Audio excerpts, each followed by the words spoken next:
After 3 rounds of the NPL Northern New South Wales, no side in the competition has been as consistent as the Charlestown City Blues or the Lambton Jaffas. The Blues, they began firing on all cylinders, winning 3 straight matches to start the season. And they've defeated Hamilton, Maitland, Lake Macquarie.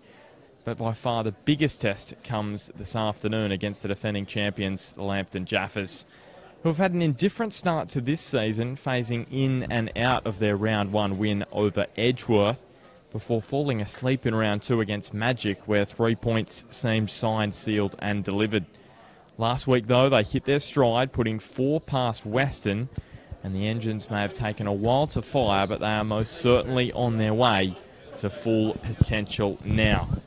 Charlestown this afternoon have the opportunity to do what only the Jets Youth and Broadmeadow Magic have done before them in the last decade, and that's win 4 matches to start the season.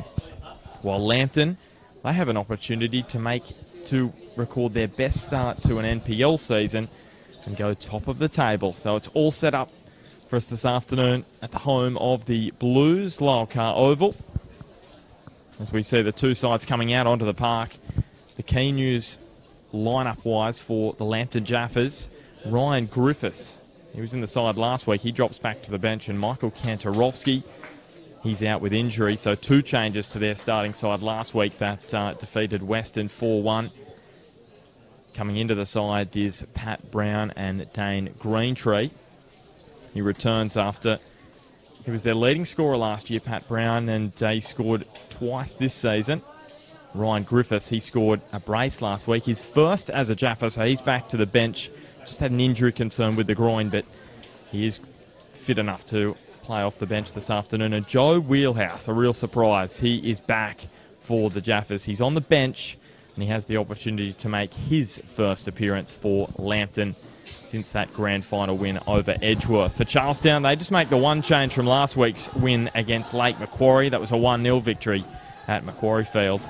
Kane Goodshoulders out with a hamstring injury, and Callan Lewis comes into the side, the grand final goal scorer with Cookshill last year. He starts, and a big opportunity for him. And he's got some big shoes to fill in Kane Goodshould, who's been the golden boot the last 2 seasons. Reen Ferguson, he'll be looking to continue his good form against the Jaffas. He scored twice in the last 2 matches against Lambton. And Riley McNaughton, Tom Smart, Danny Ireland and Kevin Davidson, all former Jaffas under Dave Tancheski. They line up together against their former side. Of course, they won the grand final back in 2014. The weather here, 26 degrees, warmish conditions, 63% humidity, and a nice easterly at about 16 kilometres an hour. Our referee for this afternoon's clash is Aaron Strickland, who of course refereed the New FM Northern League 1 grand final last year. Prominent fixture in the NPL. And it will be Lambton. I think running from right to left, Charlestown to kick us off this afternoon.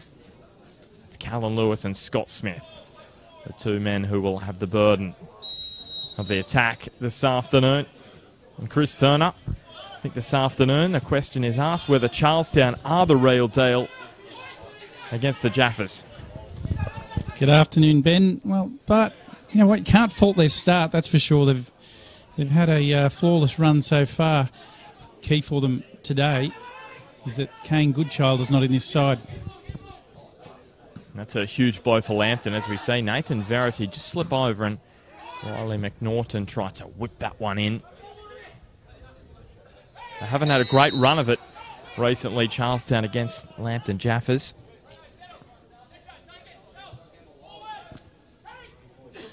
Unbeaten in their last all 3 matches last season, Lambton against Charlestown. 2 came in the NPL, a draw and a win for Lambton, and 1 in the FFA Cup. Charlestown actually haven't beaten Lambton here at Lyle-Carr Oval since 2014. So they've got a bit of history against them this afternoon. Charlestown, Salini with the throw to Callan Lewis. I think, CT, it's going to be exciting to see what Callan Lewis can present up in that front third against his former side, one of his former sides, the Jaffas. Yeah, I mean, the shoes that are be filled by the gap of Kane Goodchild are big. And you know what? Just looking across the park, the teams are lining up in a similar formation at a 4-4-2. So it will be interesting to see how they pan out, because I know that Charlestown will really utilise their left and right side fullbacks to get them into the game, probably more so than Lambton. But we know that Verity gets forward in particular as well, so it'll be interesting to see how this game pans out. We normally talk about it being won and lost in the middle of the park. That's certainly the case, but I think the back four for each side will be very key. And Charlestown with the best defence this season in the NPL. They've conceded just 3 goals in their opening 3 matches. Kept their first clean sheet last week against Lake Macquarie. Here's Marcus Duncan going back. He almost played that straight into the path of Scott Smith. That would have been a gift and a half. Salini looks to play a 1-2 with McNaughton, and Ben Hay just gets a boot in. It allows the opportunity for Tom Waller to make a run down the left flank, and then Kevin Davidson just lets the ball run on, and then he gets away with it. Danny Olam with the clearance. So it's end-to-end at the moment to start this one. Top of the table clash it was before the rounds, but Lambton have now slipped back to third with Maitland and Valentine drawing 1-1 yesterday. Charleston at the top of the ladder. McNaughton goes in hard on Verity, and Aaron Strickland is straight across. And the free kick goes the way of the visitors.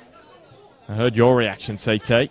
Well, sorry, I just cringe when I see things like that. I mean, look, McNaughton was probably going all ball there, but they're the ones that can make you come off second best on the other position, because the intensity of this game so far, the speed has been just tremendous, and I don't know how long they can keep this up for on such a hot day.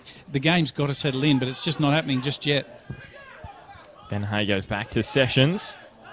Now Tom Waller curling it round to Pat Brown, of course, back in the side after missing last week's game against Western. He would have liked his chances of scoring last week. Jaffas found it fairly easy, scoring 4 times in that 4-1 win.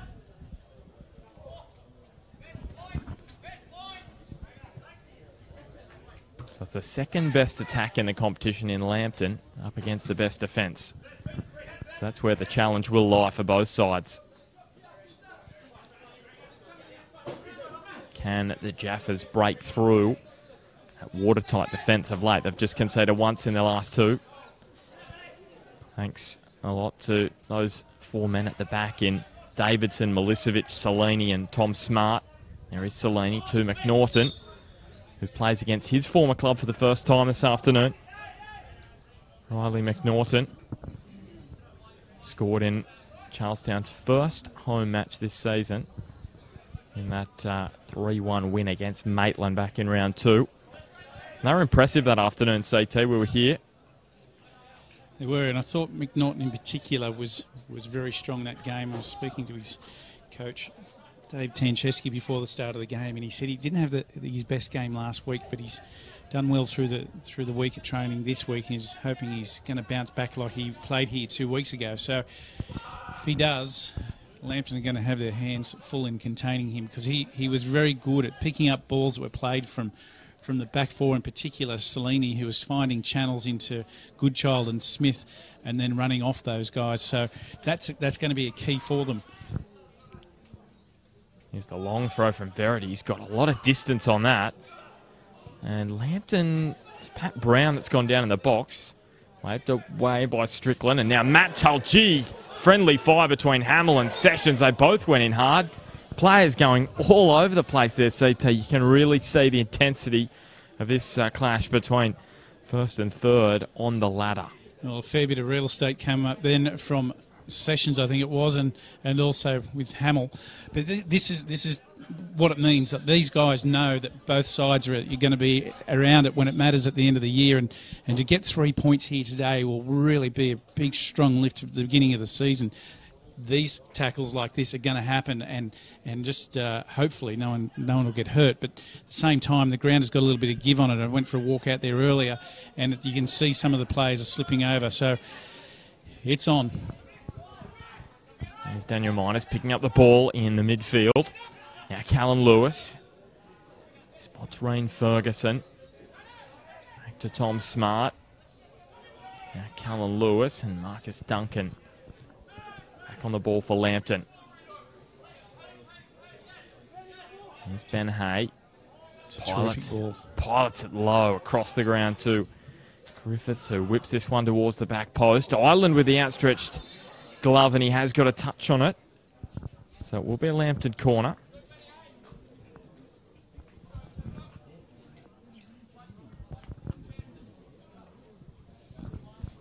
Had the opportunity to speak to Ryan Griffiths before the start of the game, and he said he has got a strain. It feels like it's getting better. However, wasn't sure it'd go the full way. It's an opportunity. He may come on.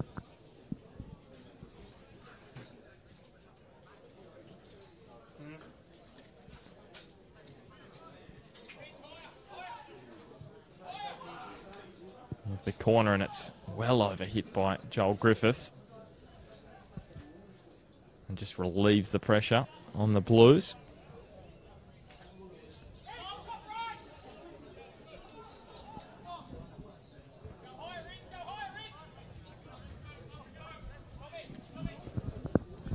Lambton and Charlestown, just 2 of 3 undefeated sides left in the NPL Northern New South Wales. The other side is the Jets Youth, who are in action against Edgeworth.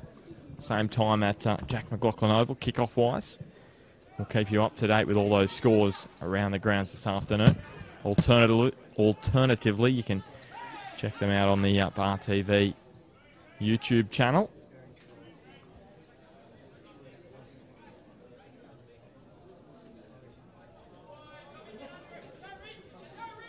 It's Marcus Duncan.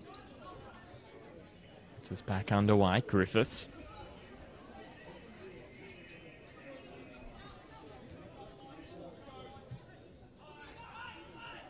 Now Daniel Miners.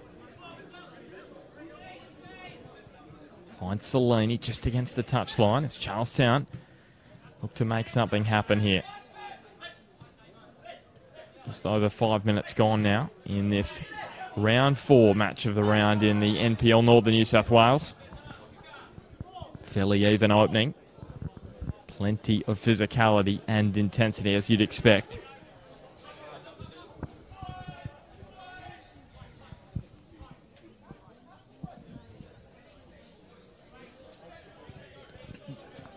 Here's Nathan Verity. Stepped away from Tull and into Pat Brown. Back to Ben Hay, who scored that winner for Lambton against Edgeworth in round 1. It's one of the more interesting matches you'll see. Is that one overhit by Sessions? They've had trouble late in matches, Lambton. Considered a couple late against Edgeworth, but got out of jail with a late winner. And then round 2 against Magic as Callan Lewis almost snuck in and stole possession. In round 2, Lambton conceded 2 late against Magic to finish 2-2. Here's Smith. And he can't find his range on the pass. So he looked for Rain Ferguson.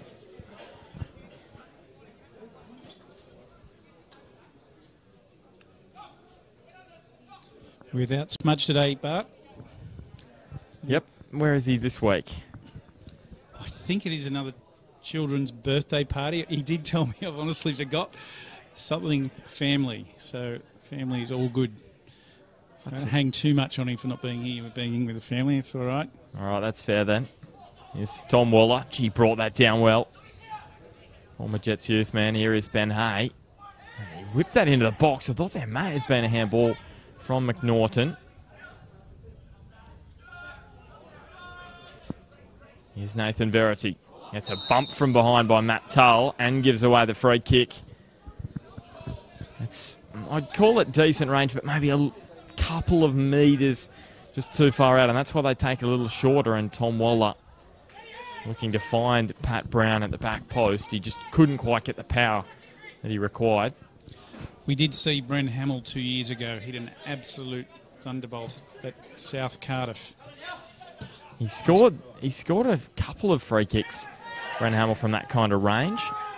Here is Scott Smith weaving away from that man Hamill, and his deflected shot will Easily fall for Brad Swancott, who hasn't had too many touches this afternoon. No, he hasn't. I'd just like to thank Swanee for the unwanted touch on the way through when I wasn't looking. Thanks for that, Swanee. Just back to Bren Hamill, I think he was a little bit far out, and he probably had a look at goals there and thought it was not going to get past the keeper of Zuri,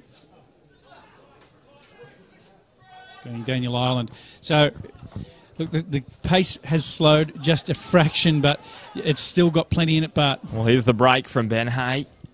It just slowed for a moment. It's his Waller. All of a sudden, Lambton are knocking on the door again. Griffiths chipping it.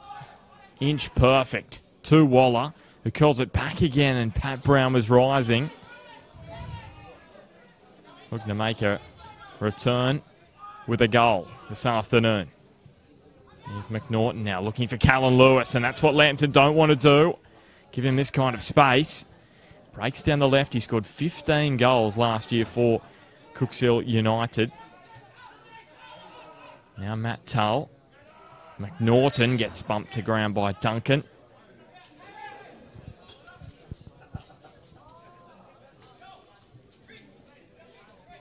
It looks as though Riley McNaughton will stand over it.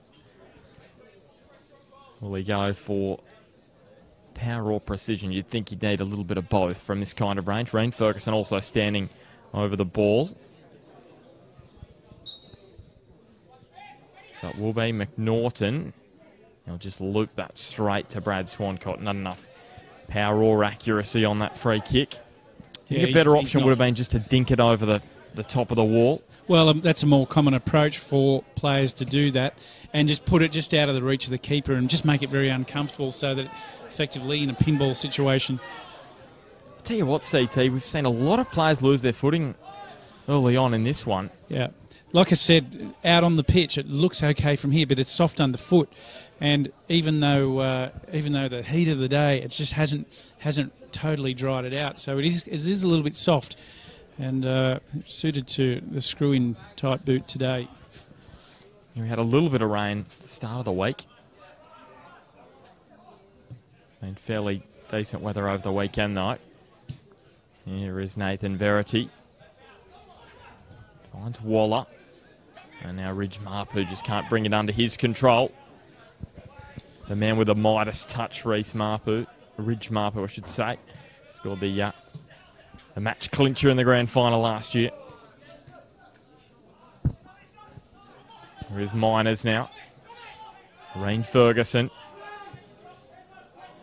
As I mentioned pre-game, Ferguson's had a great run of goals against Lambton recently as McNaughton gets brought to ground. And that was a decision by the assistant referee. You can see Aaron Strickland just delayed his decision until he got word from his assistant referee on this near side. I'm not sure about that one. I thought that tackle was more than fair. He got the ball, and he certainly didn't appear to clip the play before or during the tackle, for that matter. But anyway, it's where it's coming to. Just having another quick glance at the replay, CT. Yeah. So, but what it does do, it puts Charlestown in a very, very good position here. This is just far enough away from Swancott to give the players an advance to run towards the ball and attack at it. So Riley McNaughton, he's going to curl it in. You'd think he'd be looking for Milicevic, and Brad Swancott has prevented an own goal off Marcus Duncan there. That was an absolutely high-quality cross into the box there. Right to left spin, keeping it away from Swancott. That could have been anything but. Ben Hay back to Waller, and now Verity. And McNaughton, that's a great tackle from Riley McNaughton. Just slight of foot, really. And now he clatters into Bren Hamill.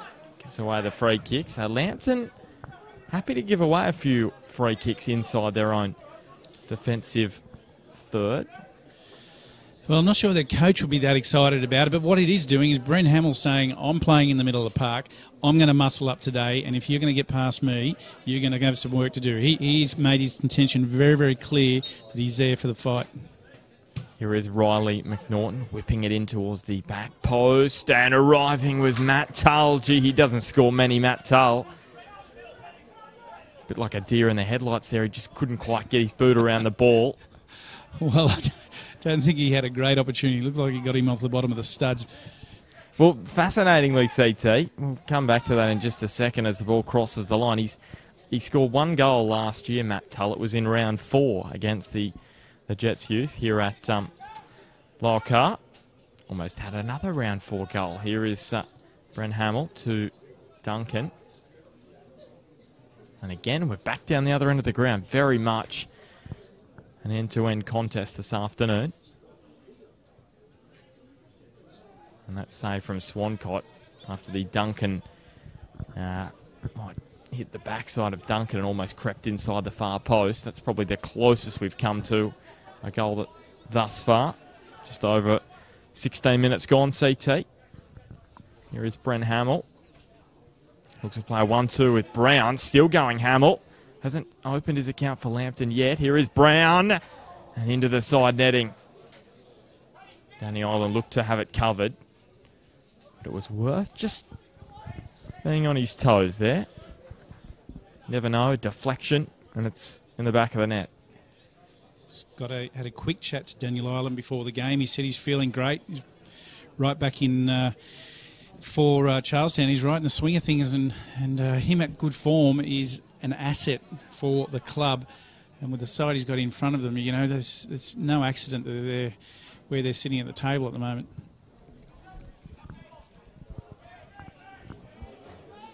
Marcus Duncan had too much height there for Callum Lewis, and Matt Tull gets absolutely flattened by Pat Brown, and he will go into the book.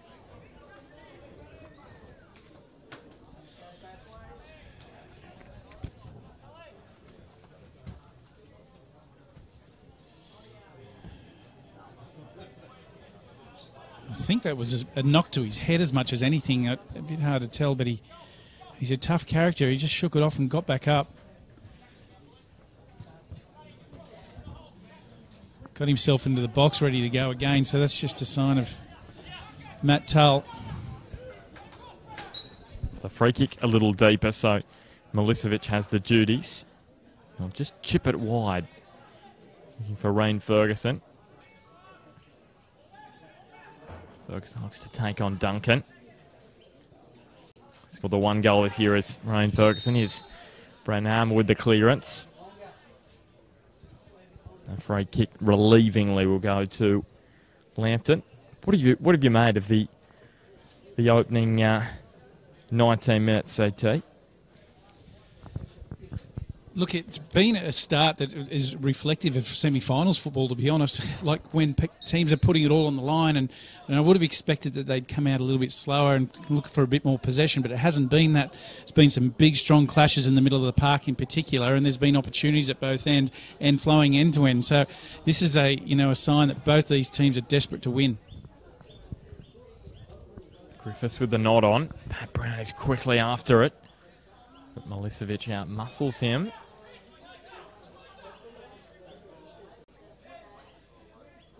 Tom Smart will look up the line. Only as far as Duncan. Now here is Callum Lewis. Now Ryan Ferguson. I've locked his time over again there. Just overhits it, and Lambton with a chance to build up from the back. Dane Greentree. Track back at 1 of 2 changes to the starting lineup this week. He didn't start last week, came off the bench in the win over Western.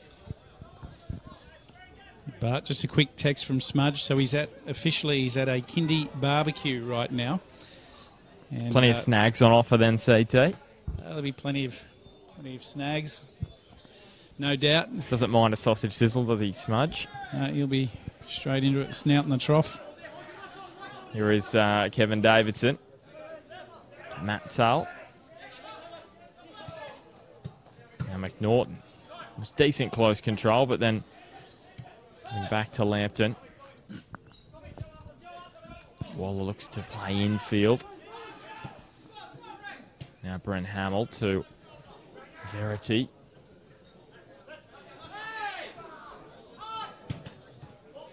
Bit of a pinball near the halfway. Lambton come away with the minor victory, but still 0-0. Round 4 of the NPL Northern New South Wales, the first placed Charlestown City Blues up against third place Lambton Jaffas. And Ridge Marpu just was able to ride it around, and then Danny Ireland came out and was able to clear the ball. The decent slide in there. Here is Hamill. Spies Griffiths across on the far side of the ground.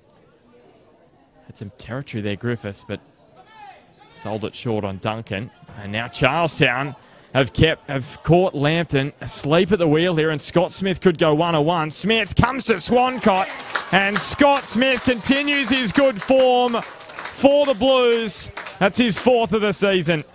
And they lead it by a goal to nil. Well, caught them napping, they did, and that's exactly the sort of play that Charlestown would be looking for. Just get Smith into position one-on-one. I just saw the 3 at the back that were covering, but they're out of position, and Swancott, who's normally very, very strong at getting low and wide, he just had no chance against that, and Smith has put that where it needed to go. 1-0. What a season he's having. Scott Smith back at the Blues. Of course, the Golden Boot back in 2013 where he scored a bucket load. He scored 20 goals that season. We will have a drinks break due to the heat this afternoon. It is warm, but also humid as well. Humidity up above 60%. Temperature about 26 degrees. And that was just, yeah, it was pretty much a little bit of sleepiness at the back from the Jaffas.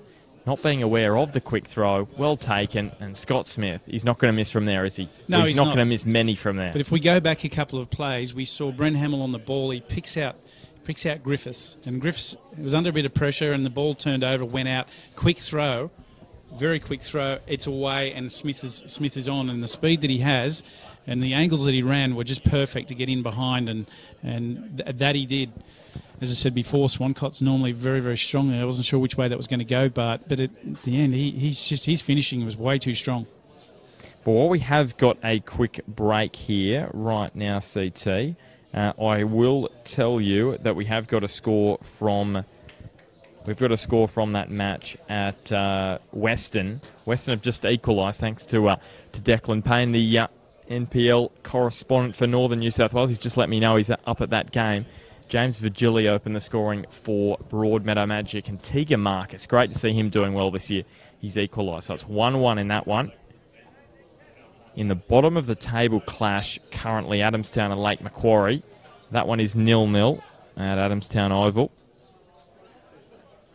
We'll bring you the big one between the Jets and Western in just a second. I'll double check that score. That one's 0-0 as well. The Jets, of course, the only other undefeated side. Callan Lewis almost again was away. Michael Sessions got his body in the way and was able to play it back for Brad Swancott.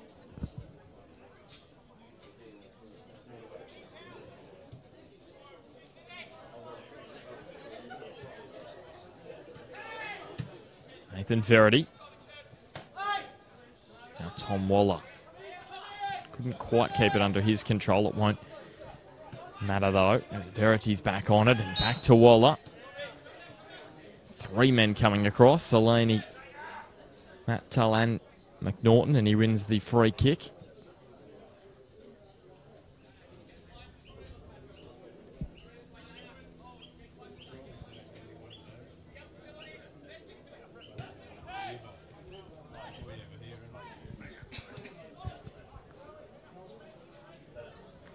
And Garrett Greentree.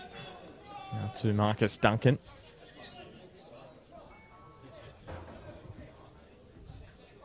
Now Ridge Marpu. And Tommy Smart dispossesses him. Matt Tull looks forward. Callan Lewis quickly on the swivel. Appeal for the free kick. Greentree was quickly across. And now Pat Brown. Going to get onto his left boot. Tom Waller was trying to slide it inside the middle of the box. Trying to tee up Brown and Griffiths as well. Couldn't quite do so. Lambton will come once again. Pat Brown was able to wriggle free, but he played it back to Waller.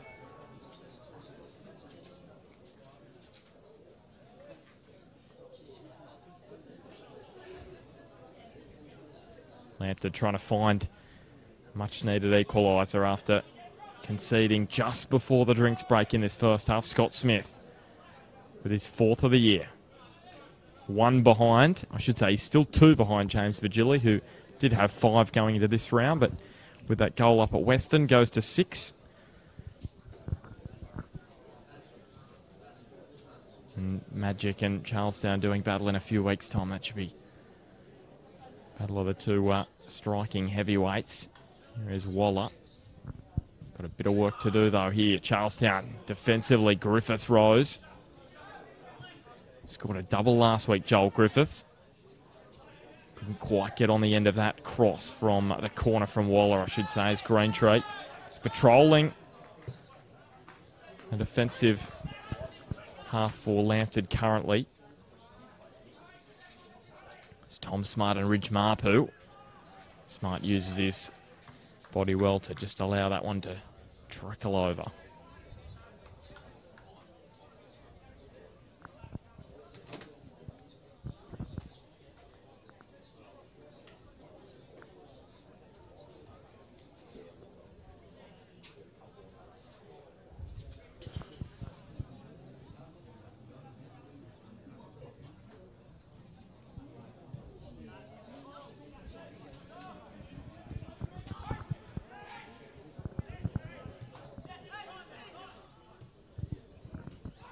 Here's Tom Smart. That could be a very important intervention.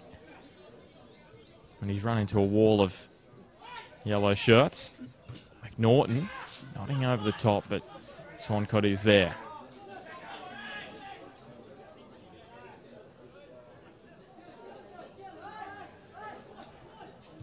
Now that Charlestown do have the advantage, Cito, they can afford to just sit back a little deeper, which is going to play into their hands with a defensive steal they've shown in the last few weeks. Here is Ridge Marpu. Now to Griffiths. Lost the face. And cleared away by McNaughton. And now Callan Lewis. Can he find Ferguson? He can. Scott Smith is arriving late, as is Riley McNaughton. He's been picked out well there, McNaughton, by Ferguson, but he just couldn't find the quality on that cross into the box. It was well worked by Charlestown. It was, and what I liked about it was their 4-4 through the back and middle were all behind the ball, and they were in good shape. They were well balanced when Lambton were on the attack, but then when they broke quickly and well. There's a long throw from McNaughton. He's almost thrown that into the back of the net, but Swancott was up. Now Ben Hay. Will this attack bring some fruit for Lambton in the goal-scoring sense? Pat Brown just got caught in a tangle there with Kevin Davidson. And now Bren Hamill. Left short by Smith. Griffiths. Chipping. And Salini backed into Tom Waller, who almost flew through and had a strike on goal. In the end, they get away with it. Very cool under pressure, Cameron Salini. It just shows the skill of the man, not the panic and the experience. It's often a tendency to just belt that away, and he didn't. He kept clean and he just kept calm. Sometimes a clearance like that will result in ricochet and back into danger, and he just guided it out to perfection. I wouldn't say that method would be in the textbook, CT, but it did the job. Well, it would be in the textbook of a good footballer, because that's the one that's not going to panic, and that's exactly what he didn't do. He didn't panic. As we can see again, Charlestown, they're 4-4 again, the back and the middle balanced. Here is Greentree nodding it back. Have you got that textbook at home? The textbook of football that doesn't panic? Well, if there was one there, I would love to have had it when I was about 5. But anyway. Davidson. It's really down to intuition, isn't it, really? Well, playing smarts, just playing matches. And not only that... Oh, Joel Griffiths. Now, that's intuition there from the former Jet star. Here's Milicevic now. Quickly wants to get involved and wins the free kick. And now Bren Hamill and Matt Tull. It was a bit of an aggressive hug between the two of them. Yeah, look, they're both friends off the park here. It just shows you what this game means when they're going at each other like that. There's nothing left out in terms of your friendships on the park. They don't exist at the moment. They're just getting their job done. It's so crucial because whoever wins this afternoon will go to the top of the table. And if Charlestown win this one, as it stands, they'll have a 5-point gap at the top of the ladder after 4 rounds. That's huge. A 5-point gap at this early stage. I know they haven't had their bye yet, but neither have Lambton. Here is Salaney with the attempted back heel. Went up into the warm-up area before the game, and I have to say both teams look very sharp, just with their touches, with their pre-game, just warm-up, the way that they're getting touches on the ball, and it's being reflected out here, and we're seeing a very, very quick game of football for a hot afternoon.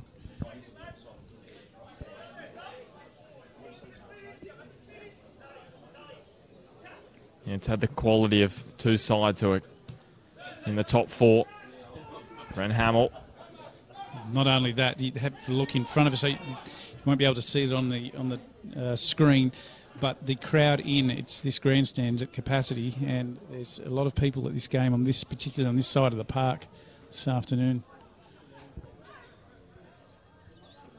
It's Brent Hamill. Is it your phone, CT? Nope. Here's Brad Swancott. I know you're a man in demand. No, I think that phone call belongs to Mr. Shane Tull in the far end. We'll pick it up from here. Of course, the father of Matt Tull. So just a little bit of a lull over the half-hour market. Speaking of Shane Tull, he doesn't mind putting his body on the line either from time to time, Bart. We can see he's passed that down. That's exactly right. He's on the phone, so he can't hear us. It's always good to give him a little bit when he doesn't have a right of reply. Here's Lubo Milicevic. I was just saying, CT, we're just invariably happens in matches that you get this period where it just goes into a little bit of a lull around that half-hour mark. Well, that's just typically of what happens where teams come out, for a phrase, at a bullet a gate, like a bullet a gate, and then the sting comes out of it. The big hits have happened, but they will continue, but probably not as frequent. What both coaches want to see now is a bit more possession of the football, look after it for longer. Ryler McNaughton, they're throwing his body around. Matt Tull. All of a sudden, we just say the intensity, it just dropped a touch and gone back up another couple of levels on the pitch. Marcus Duncan began the year in Melbourne with Bentley, and that was some collision. You heard that, Joel Griffiths and Daniel Miners. I think a clip of the shin pads. It was a little louder than the damage it seemed to inflict in the end. And Joel Griffiths is straight back up. What's the plan here, CT? We'll see what Joel Griffiths can conjure up. He's just going to dink it. Sessions racing through, and Danny Ireland was able to read where Griffiths was going.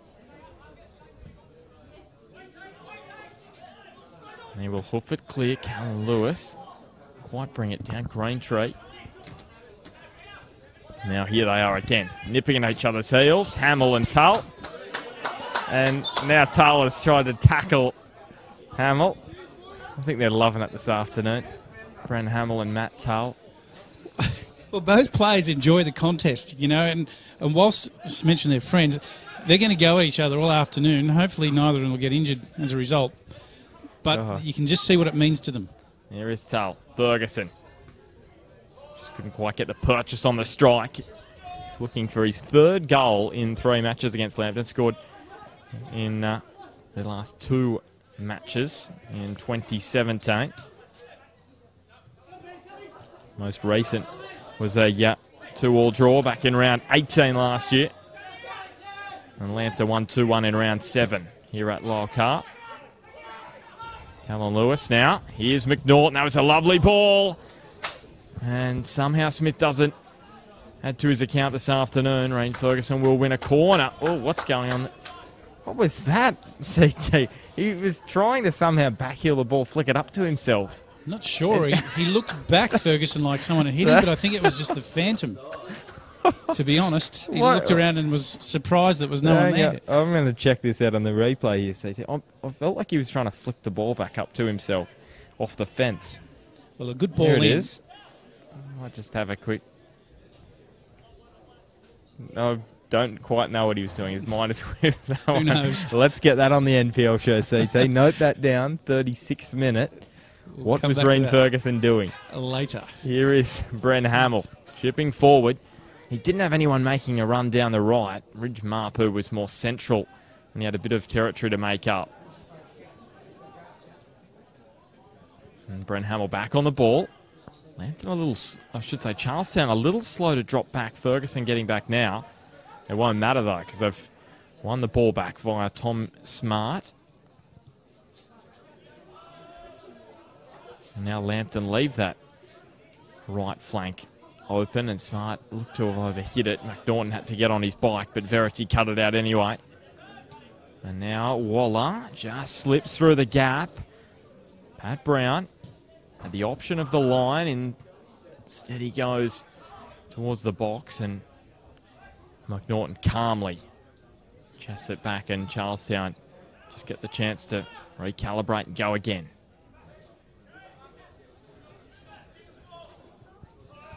We're talking about the shape of these two teams playing at a 4-4-2, and it appears that Lambton have changed to a 4-3-3 potentially when they set normally, although Mapu has just dropped back through the middle of the park to make it a 4-4-2, so maybe that was a change that just happened back. They could have changed actually some time ago to the 4-3-3, but yeah, Mapu's come into the right side of the middle at the moment with Hay and Hamill in the middle. Is there any reason in your eyes, CT, why they would make that move? Well, what he's doing here is he's obviously not happy with the way that it was originally at a 4-2-2, and then changed it to 4-3-3, and maybe he's found he was more effective back the way it was originally.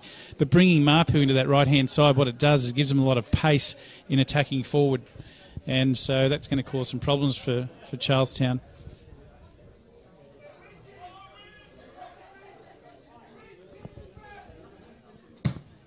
There's McNaughton curling it in, and well defended in the end. Then Miners takes a strike, and it almost hits Michael Bulch on the head down there, sitting next to Gary Rowe, just on the sideline. Of course, his side had a 1-1 draw with Valentine Phoenix yesterday, and Gary Rowe's side, they won against New Lambton 3-1, West Wallsend at Alder Park. What do you think they're having a chat about? Some tactics for next week, or? Well, they could be talking about anything, to be honest. I know that they're good mates.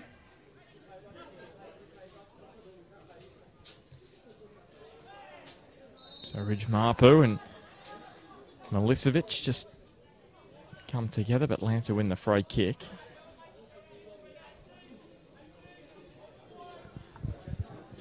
They'll be looking for quality here.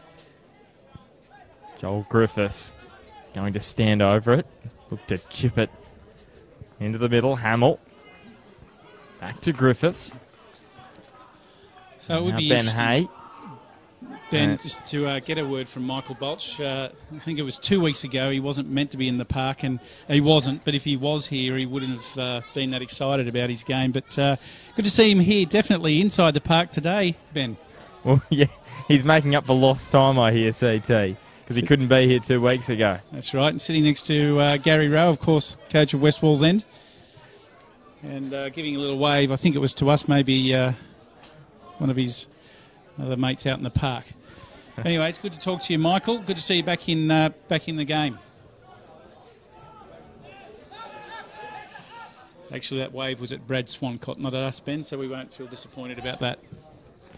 He's brushed us once again. Here is Michael Sessions. Less than 5 minutes to go before half-time. And it's still that Scott Smith goal which separates the two sides.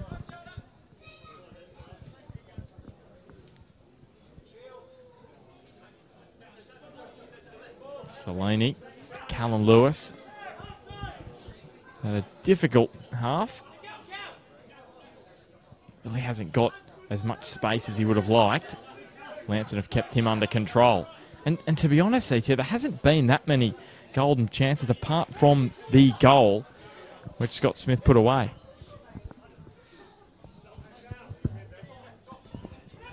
No, there hasn't, and that's probably a result of excellent defending on both sides.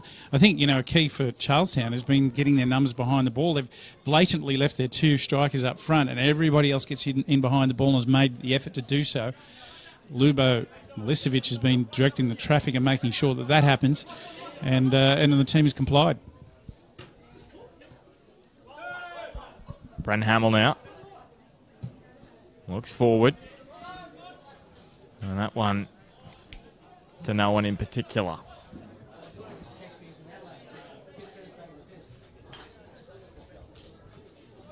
Just update you with some other scores. It is 2-1 to Western. They lead Broadmeadow Magic. Josh Maguire has apparently scored an absolute bomb.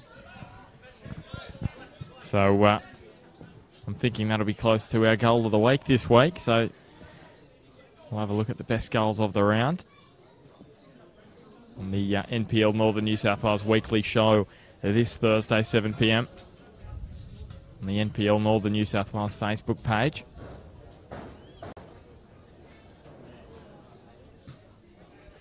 And while it's been high in intensity, CT, both sides have cancelled each other out for much of this opening 45 minutes. Well, Tom Waller, gee, that was well controlled and brought down. In the end, it comes to nothing.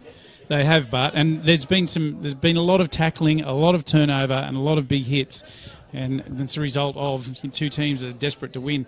That goal that Scott Smith put away, just take nothing away from the finish, but can't help but feel that Lambton just got caught a little bit short there. It got caught by surprise with how quickly they got out and away after an attacking move by Lambton. Callan Lewis, there's plenty of space over on the left, but Verity shut down Riley McNaughton. Still Reen Ferguson with some space over on that far side of the ground. Fairly compact for Lambton defence.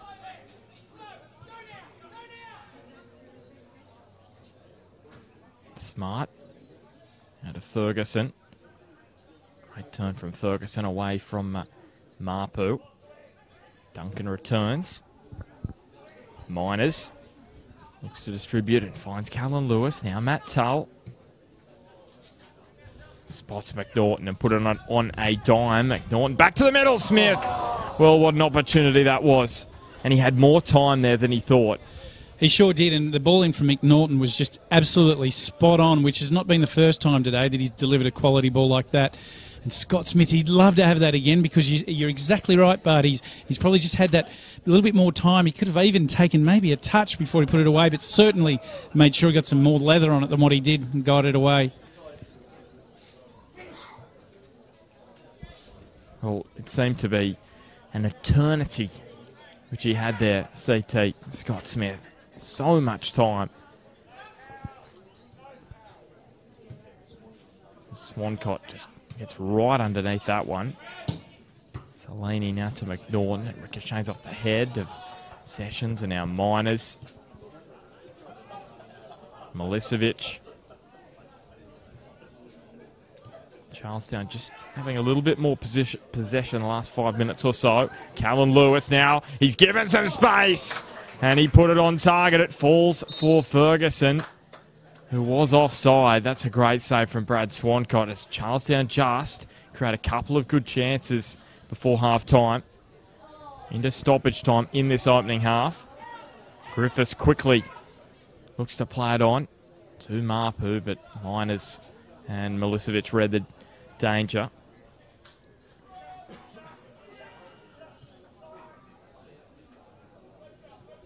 There is Brown, back to Ben Hay. It would be huge if they could equalise before the break, and Hay almost found his Marpu. Waller was there at the back post. It wasn't perfectly done, but it cleared the danger nonetheless. It will still be a corner for Lambton though. Charlestown just living dangerously.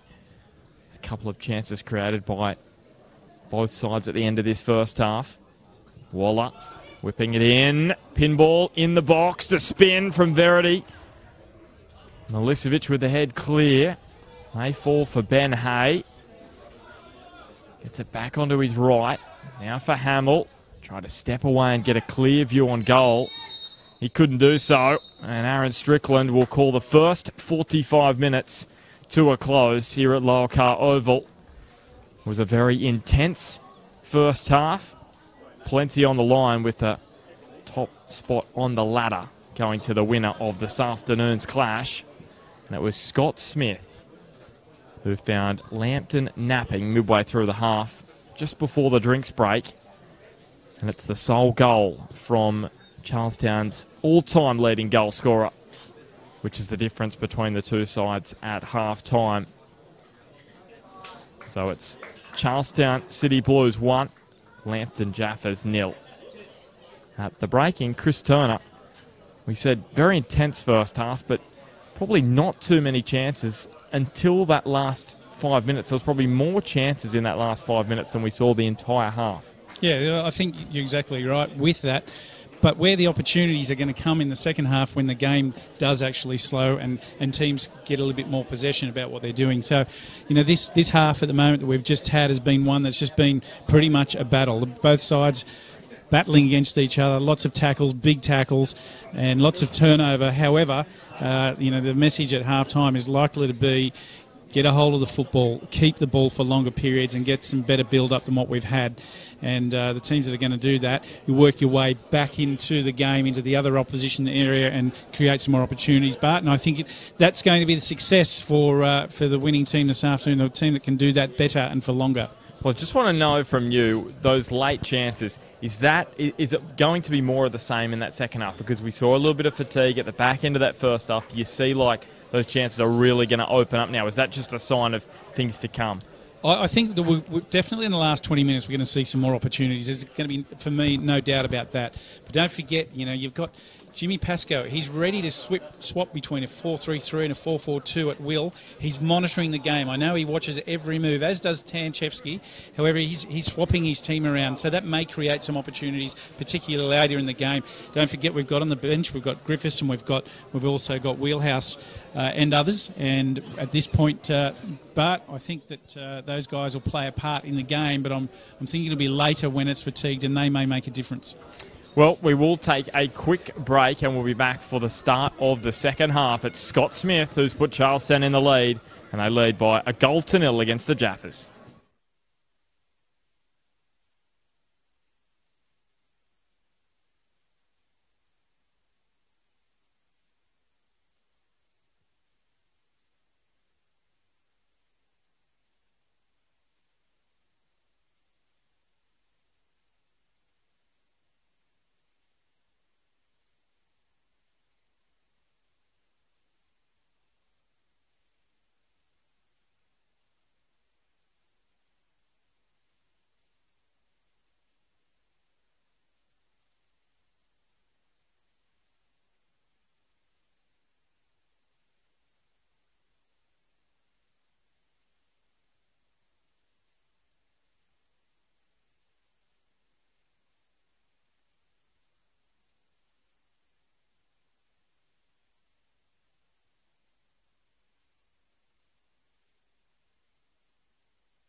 Welcome back to Lull Car Oval for the match of the round, round 4 of the NPL Northern New South Wales. Two unbeaten sides up against each other. First placed Charlestown City Blues up against the third place Lambton Jaffas, the champions from last year, won the grand final against Edgeworth. They're in a little bit of a pickle at half-time. Scott Smith has got the only goal of the match. Caught Lambton in the first half on the break, and that's the difference between the two sides. So Aaron Strickland about to get us back underway in the second 45 minutes, just checking his assistant referee. He's got the communications all sorted. And we are good to go. And we will go. A little bit of a false start, but we're back underway. And Brent Hamill launches one downfield. Chris Turner, what do you think James Pascoe is thinking about this second half? Where does he see an opportunity to break down the Blues defence, which has conceded just one goal in the last 2.5 matches? I think what Charlestown are doing well at the moment is that back four, and I mentioned this in the first half, and their middle four have really got in behind the ball well and maintained good balance. So James Pascoe is probably thinking that he wants to upset that. And he can probably do that by a change of formation. Or the other thing that he can do is play with the ball further back in his area just to get them to come out and then get in behind them. That's a tactic that I wouldn't be surprised that he would use. But at the moment, Charlestown, both of their lines through the back and the middle have maintained good shape and have been very strong. So there's a couple of ways that he can go about that. It'll be intriguing to see what he does do. Hamill and Marcus Duncan with a 1-2. Ridge Marpu squares it across to Tom Waller. Thought about a strike. Verity does instead, and Pat Brown was offside in the end. That was a near thing for Charlestown. Pat Brown was offside, but Verity's ball in was a dangerous one. You've just had the opportunity to chat to Gary Rowe and Michael Balch at half-time. And they were showing some video of the game at Western versus Broadmeadow Magic, who were winning 1-0 early. Now it's 2-1 to Western with an absolute screamer from Josh Maguire. If you get a chance to have a look at that one later, it's worth a look. Yep, I've heard about that. So Western leading 2-1. He can score some screamers, Josh Maguire. Got some specials in him. Formerly here at Charlestown last year.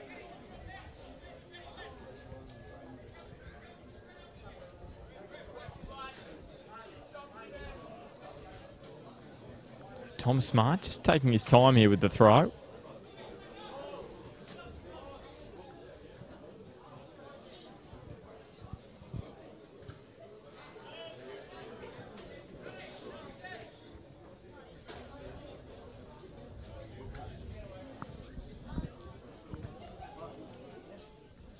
Pace just very quite slow at this early stage of the second half.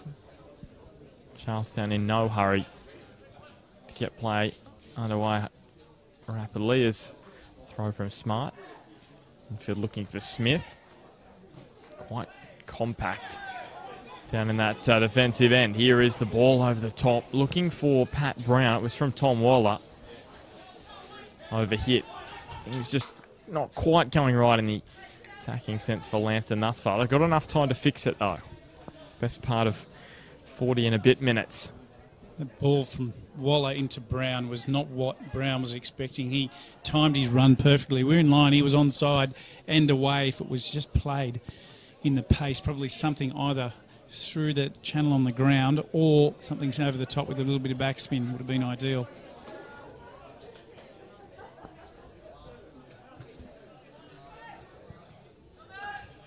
Here is Waller.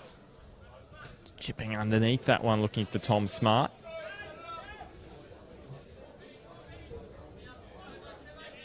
So Charlestown with the lead and no side. They're looking to be the first side since the Jets Youth and Broadmeadow in 2012, as we see this free kick go the way of Charlestown.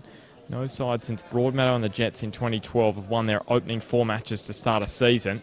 That year the Jets Youth won 5 straight. So if Charlestown win this, this afternoon. They'll have that opportunity next Sunday against Broadmeadow Magic to make it 5 straight. There's McNaughton. Back to Miners. Now Davidson to Milicevic. Another slip. Seeing that dampness on the Lower Car Oval pitch. Is normally a heavy ground when there even is a little bit of rain, so not surprising to see the amount of turf that's been ripped up this afternoon. Down the island, he's played that one straight to Ridge Marpu. Gives an opportunity the diminutive winger, but he decides to play it infield and it breaks down for the Jaffas.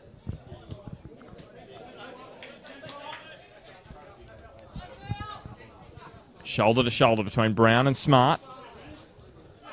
And in the end, it will be a corner for Lambton.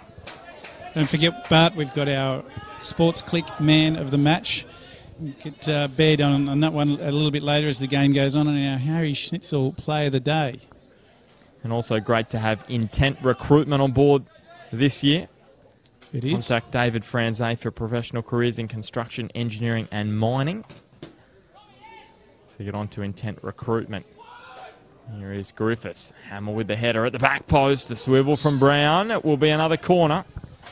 Just applying some pressure out of the Charlestown defence. But they've been holding firm so far.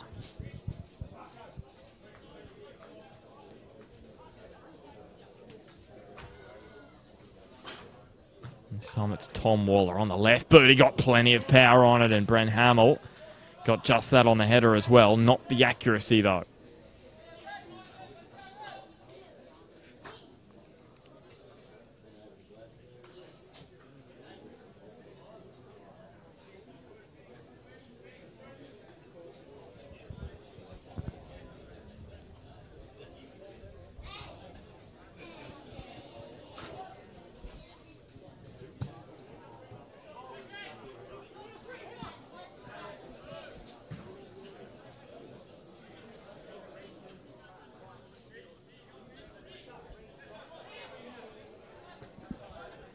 Tom Smart with the throw. Callan Lewis. He goes to Matt Tuller now. Tom Smart again. Now Ridge Marpu after this, and let's win the free kick for the Jaffas.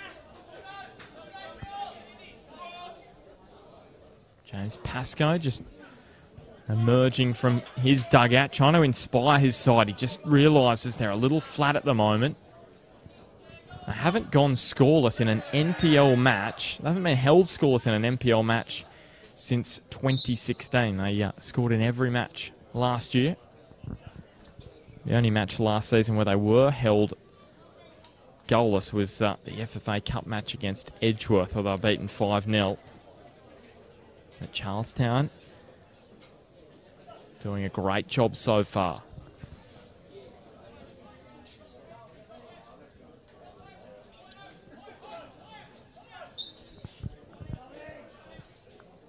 Here is Milicevic, now to Daniel Miners.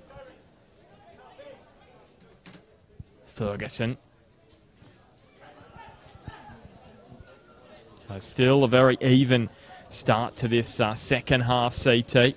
Fairly even first half with the best chances falling to Charlestown. Scott Smith with the only goal of the match thus far. Yeah, and as previously mentioned, the situation has been very like a tight tussle, particularly through the middle of the park. Both teams having a lot of turnover, a lot of tackling, some big hits, some really big hits. And a feature has been Charlestown's defence and middle of the park when they've been behind the ball, leaving two up front blatantly, and the other 8 plus keeper go in behind the ball, and they've looked really, really balanced when they've been doing that. Lambton, on the other hand, it's changed their shape to a 4-3-3 and then back to a 4-4-2, and started to threaten now. So, all in all, this game's very open and open for both teams for the taking.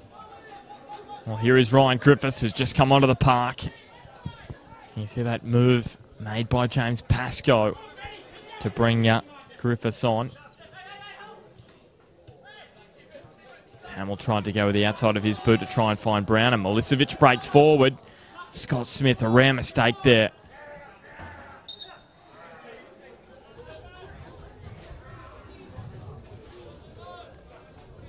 Milicevic really pushing forward there. He will drop back now. Just showing all his experience, just taking a little bit more time out of the match, CT. Lobbing the ball up. Just over half an hour. Whilst that is the case, I guess what you don't want to do is you don't want to change the momentum that your team's got by slowing it down that much. Maybe he does, and if that's intentional, then that's fine. But, they seem to be playing at a fairly rapid pace, so you see how they go. McNaughton into Lewis. He got a bump from Sessions. He's got to be careful, McNaughton.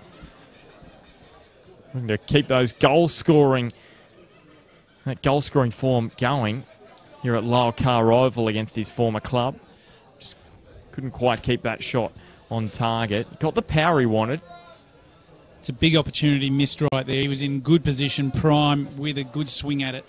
He'd be very disappointed that he didn't get it at least on target. There was a nervy moment for Sessions as here it breaks for Ryan Griffiths. Things all of a sudden starting to happen with the former Socceroo on the ground.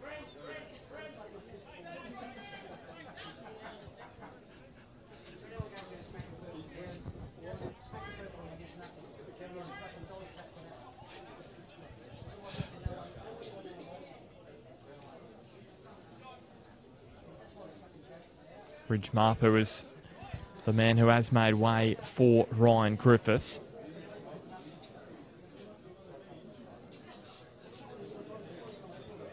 Just couldn't quite find his mojo this afternoon, Ridge Marper. So Brent Hamill, he can strike them from here and didn't get the purchase on that one. Yeah, that one's not going to trouble Danny Ireland, not from there, unless it takes a deflection. And now that he's back fit and firing, I think it'll be a fascinating battle who will win Goalkeeper of the Year, because Nate Cavalieri was so superb last year. Yeah, Ireland as well this year. And Matt Trott at Maitland. And let's not forget the man down the other end, Brad Swancott. Here is Pat Brown breaking forward for Lambton.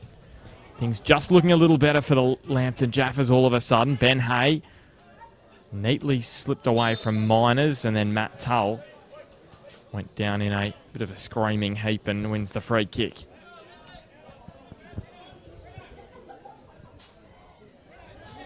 And if you're a Jaffas fan, things just getting a little more promising, aren't they, CT? All of a sudden, a little bit more spark in the front third with Ryan Griffiths out there. And the chance to bring on Job Wheelhouse, who's on the bench. Luke Remington as well. They've got so much arsenal on that bench this afternoon, the Jaffas. And here is, Lubo Milicevic. That's a huge... Well, it was a huge block. Don't know how much he knew about it, but he just had to get there, and he knew that. It's experience. Here's Pat Brown. Well, it was an incredibly important header, because if it doesn't, Griffiths is away on the right-hand side, and I do think he knew about it, and he didn't waver his head, and he set himself up solid really quickly. It's a great header.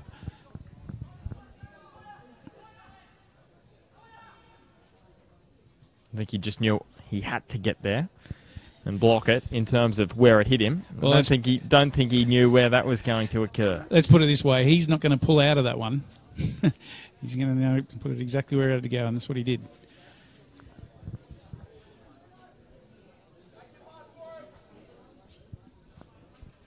There's the long throw. Flicked on, falls for Callan Lewis, and there's a free kick going the way of Lambton.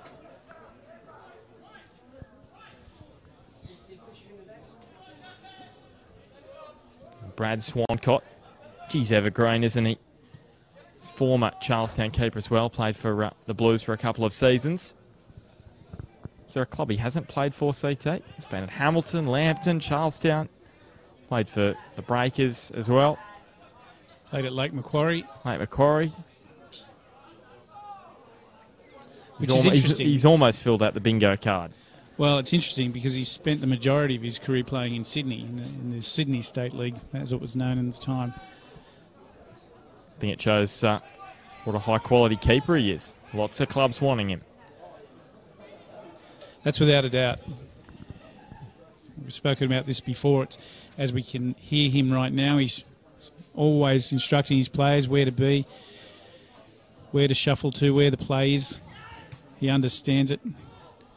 He's a great guide. Callan Lewis with the chest down to Smith. Well, that would have been a wonderful goal if they finished that off Charlestown after the build-up. Matt Tull has given it away, and Michael Sessions sees the opportunity to break forward. Callan Lewis just slowed his progress. And now Brandon Hamill over hits the pass, and Tommy Smart just flew onto it.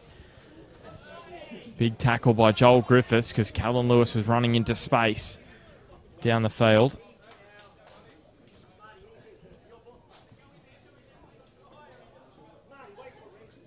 He's only scored the one NPL goal, Callan Lewis, back in 2015 for Broadmeadow Magic.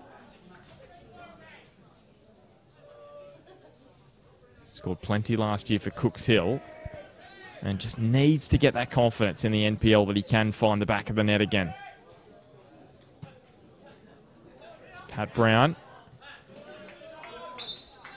The throw will go his way. And Milicevic is walking away with the ball again.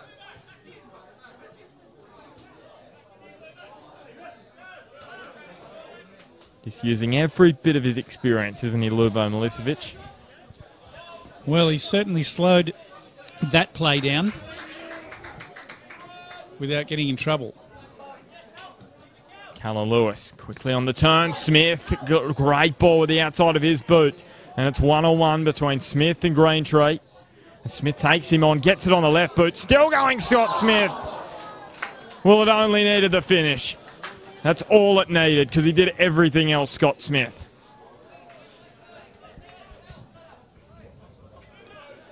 Big opportunity there. Good players are going to create space for themselves in the box, and that's what he did. You could see, put his hands on his head because he's so frustrated by missing the target from there.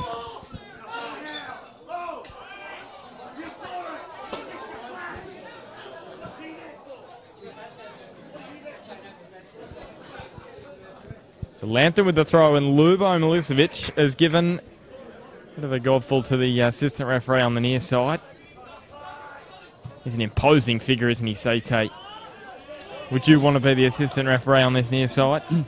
Look, I think he's genuinely complaining because he believes it went the other way. I didn't actually see it. However, you talked about using your experience before. He's doing that now. He's right now, if nothing else, he's making his presence felt. Here is Miners. He had yellow shirts all around him. Now Danny Ireland sees Pat Brown approaching rapidly. Says, let's get out of here. And to answer your question, Bart, about linesman on the near side, no, I don't think I would. Very well, that's exactly right. Here is Joel Griffiths, unable to bring it under his control.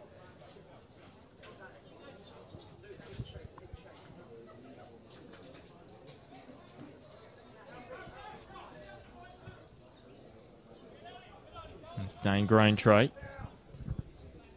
He's able to keep it inside the line.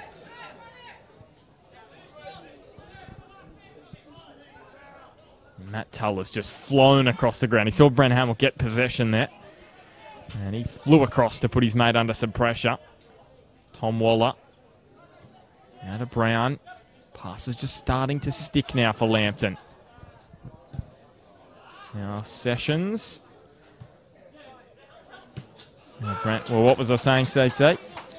Just starting to stick the passes from Lambton. And it's always the way, Bart. It's always the way. But what is happening now is you can see the teams are starting to try and keep possession. And with that, build better territory with a view to getting into the other positions, front third, to get some strikes on goal. So, this point of the game was always going to happen. It was just a matter of how long is it going to take on a hot day. Smith brings it down. McNaughton is crying out for the ball on that other side of the ground. He had space aplenty at the time, and he now whips it across to the far side. Duncan intercepts, and now Griffiths with Pat Brown. Now Marcus Duncan makes the overlapping run. Great run from Marcus Duncan. Here is Pat Brown. It was just beyond him. And now Danny Ireland has fumbled it over the goal line. Well, he is human after all. Well, that weighted pass then from I think it might have been Hay or Brown, not sure, in for Duncan. His first touch there was just absolutely spot on to get in and around the defence, and what a ball into the box. Will that error from Danny Ireland come back to hurt? Charlestown whipped in. Here it is. Brent Hamill blazes it low. It will be another corner. Gee, that was a good opportunity. And Reen Ferguson puts his body on the line. Ferguson's done terrifically well there, to be honest. He smothered that because Hamill got a full piece of the instep in behind it. They go low with the corner. Waller lets it run on. Pat Brown, it deflects on a couple. It'll be the third corner in a row for the Jaffas. So still that pressure that Ireland has invited on his side. It's all hands on deck. It's just 2v1 at the Jaffas back line, and the rest of them are in the box or around it. Tom Waller will be looking for another quality ball in. He did find it, but Charlestown are able to hoof it clear. Duncan to Waller. And now McNaughton breaks forward. Sees the run of Scott Smith. Can he bring it under his control, Scott Smith? He can't. Dane Greentree just got his boot around. The Inspector Gadget style. And we will see Lambton's second change. You can see Shane Price there, former Charlestown coach for 4 seasons. Gives Waller high five as he comes off the ground.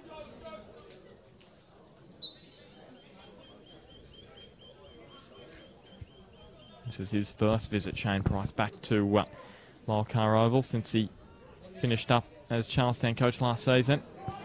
And now Lambton have a real opportunity. Ben Hay breaking forward. Does he take on the strike himself? He does, Ben Hay. It went like a bullet. And Lambton have the equaliser. Gee, finds some big goals for the Jaffas, Ben Hay. There's another one. It's 1-1. Well, we know he can pull them out, Bart, but he's just done that exactly that time. What a big moment to score, and what a big moment for Hay and Lambton. Just fired out of a cannon there from Ben Hay. As you said last year, I think, CT, I've stolen your line there. It came out like a rocket, as did that volley last year. A little bit lower. Very difficult for Danny Ireland to get a hand on. And it's 1-1 now. Game on with just over 20 minutes to go. And Charlestown, the defence has been breached for the first time since round 2 against Maitland. And it was about this period, just after half-time, but they did concede. We had the drinks break. So would you believe it? We've had 2 goals in this game, and both have come immediately before the drinks break. Scott Smith for Lambton for Charlestown in the first half, and then just then Lambton with their equaliser, Ben Hay. And he's started this season so superbly, Ben Hay. He's one of the top players in the competition after 4 rounds, I would have to say. I know you've been impressed by him, as has Damien Smith. Yeah, and again, what a strike from Hay. This goal today was is a high quality. Look, it's not just because he scored a goal you're saying that, or Damien Smith has been impressed, or we were impressed with him last year. It's his all-round game. It's his the timing of his runs, positioning of his general play, and what he brings to the team is just like a dynamic. He's a dynamic inclusion. I'm not sure a better way to put it other than he's very unpredictable in his nature, and he pops up as he did then and comes up with the big ones. So we're just seeing Daniel Casaroli warming up for Charlestown, and that may be a move of to bring in some more possession into the group. And this is the concern as Charlestown get us back underway. You look at the Lambton bench, and all 4 outfield players that they do have on the bench would walk into any other NPL side. For Charlestown, you'd probably only say Casaroli. We've got Sakamoto also on the bench, sort of unproven at this level. And then Zach Lloyd, who's the new signing. He hasn't played in the NPL yet. He's played for the emerging Jets 18s. So that's the difference, and this is where the match will be won. Will it be won on the benches? The quality Lambton have. Ryan Griffiths, they've got Luke Remington, who's just come onto the ground, and they've got Liam O'Dell also there, who is a defensive player, and Joe Wheelhouse. You know, Liam O'Dell very good at the back as well. Yeah, look, I'm not thinking overly on this one because the players you're talking about, Bart, have all coming back from injury. In a month's time, yes, I would say that, not necessarily right now. Joel Griffiths swerved away from Smart, found his brother. They scored a double each last week, and Marcus Duncan's ball in.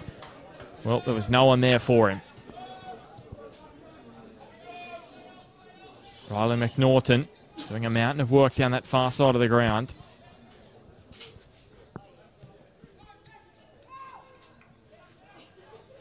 Nathan Verity. Luke Remington attempting the turn and go. And the confidence levels in the Jaffas have risen, I should say, considerably now.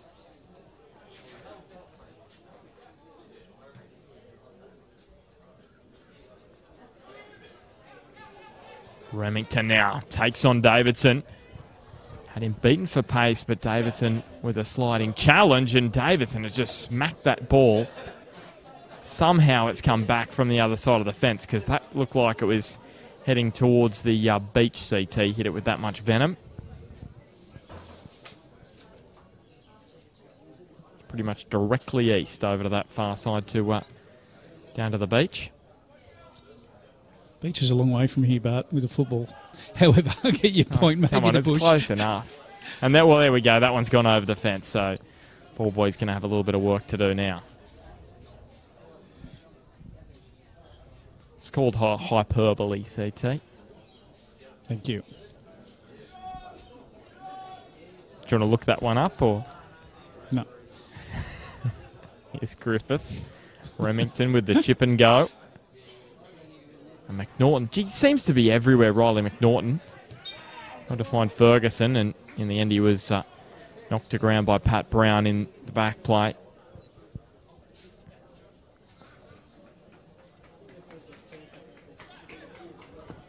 Just getting scores through, Bart.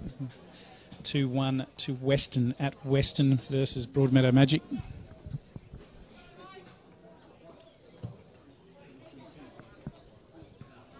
Danny Island launches one long, and Marcus Duncan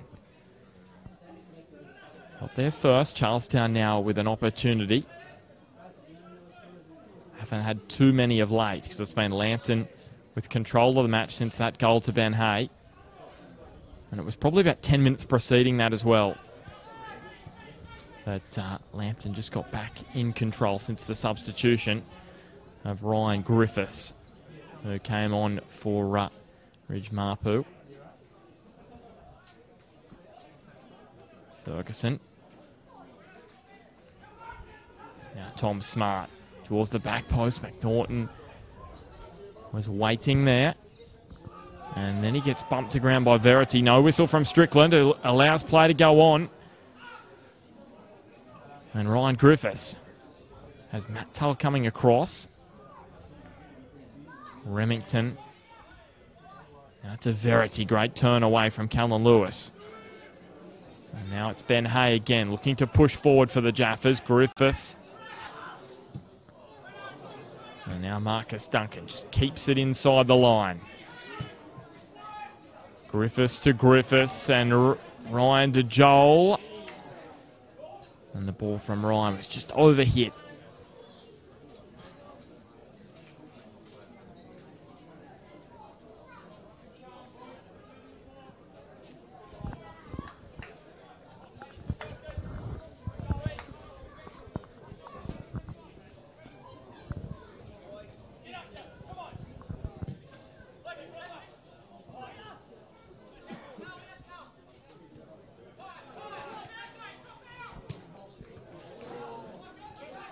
So here's Callan Lewis. Straight along the ground, McNaughton onto his left boot. Swancott swallowed that one up quite confidently. And he looks to turn defence into attack very rapidly. Griffiths and Miners just get tangled up, and Ryan Griffiths wins the free kick on this occasion. Remington tracks that one down. Now curls it in. Joel Griffiths, I should say, was arriving. And he and Milicevic just clash. Two former teammates there.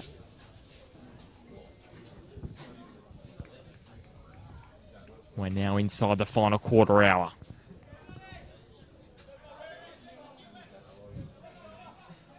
The money minutes, CT. Yeah, they are. This is really an important patch for both teams here. Just to, you'd almost think next goal is going to go close to it. We know Lambton had some issues early on in the season with these last 15 minutes. And there's no one there waiting at the back post. Matt Tull does arrive eventually. Verity has to be careful. Now Pat Brown in a foot race with Kevin Davidson. Davidson doing enough to put it over the line and just break the play down. You can see Lambton have gone back to a 3 up front. So back to 4-3-3. The ability to swap your team in and around like that. They really need to, don't they, with the amount of attacking weapons they've got. Pat Brown and the Griffiths brothers, Danny Ireland. Well, it's a credit to Pascoe because he's got his team lined up so they can just switch in and out as he instructs, or whoever he gives that responsibility to. And that's very difficult for other teams to come to used to, because all of a sudden the guy you're marking is not there anymore and things have changed. Here is McNaughton. Just stabbed that one wide. Callan Lewis just offside.